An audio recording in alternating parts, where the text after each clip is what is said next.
আসসালামু আলাইকুম। সবাই কেমন আছেন? আজকে আমি একটা খুবই মজার ভর্তার রেসিপি আপনাদেরকে দেখাবো। তো এই ভর্তাটা হচ্ছে বরবটি ভর্তা। আর এই ভর্তাটা কিন্তু খুবই মজা হয় খাইতে। তো আজকে ২ রকমের ভর্তা দেখাবো। তো আশা করি আপনাদের কাছে ভালো লাগবে। তো আমাদের কাছে এই ভর্তাটা খুবই ভালো লাগে।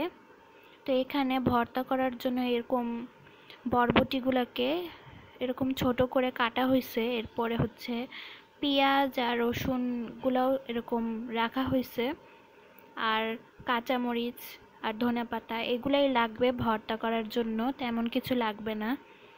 তো এখন এগুলাকে একসাথেই পানিতে সেদ্ধ করা হবে।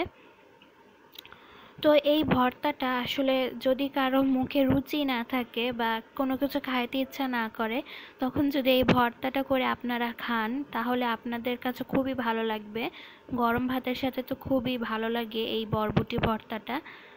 তো এই যে এখানে পানিতে সবগুলা উপকরণ মানে বরবটি, রসুন, পেঁয়াজ আর কাঁচামরিচ দিয়ে দিছে। এটা সিদ্ধ হইতে 15 মিনিট বা 10 মিনিটের মতো লাগতে পারে। তো এরকম এই যে পানি পুরাটা শুকায় যাওয়ার পরে এখন হচ্ছে এতে একটু ধনেপাতা আর সয়াবিন তেল দিয়ে দিবে। কিছুক্ষণ এরকম ভাজার পরে এটাকে নামায় ফেলবে। একটু ভাজা ভাজা হয়ে গেলে এটা নামায় ফেলতে হবে। আর এটা যখন ভাজতেছিল অনেক সুন্দর একটা স্মেল বের হয়েছিল। আমার কাছে এই স্মেলটা খুবই ভালো লাগে। আর এই ভর্তাটা অনেকটা শুটকি মাছের ভর্তা যেরকম হয় ওটার মতো লাগে খাইতে, কিন্তু খুবই ভালো লাগে। তো আপনারা যদি ঝাল বেশি খাইতে পছন্দ করেন তাহলে কাঁচামরিচের পরিমাণটা বেশি দিবেন। আর এই ভর্তাটায় শুকনা মরিচও ইউজ করা যায়। তো আপনাদেরকে দুইভাবেই দেখাবো। তো এখন হচ্ছে এই এগুলা ভাজা হয়ে গেছে, এখন পাটায় এগুলা সব একসাথে লবণ দিয়ে বাইটে নিবে।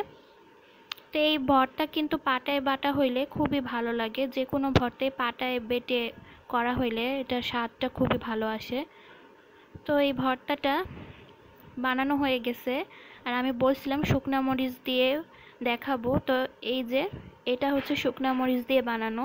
শুকনা মরিচটি শুধু তেলে ভাইজা তারপরে ওই একই সাথে পাটায় বাইটে নিছে, ওটা আর আমি দেখাই নাই। কিন্তু জিনিসটা কিন্তু একই রকম, ফ্লেভারের কোনো স্বাদ বদল হবে না। তো আশা করি এই ভিডিওটা আপনাদের কাছে অনেক ভালো লাগছে। তো বাসায় একদিন এই ভর্তাটা আপনারা ট্রাই করে দেখবেন, গরম ভাতের সাথে খুবই ভালো লাগে।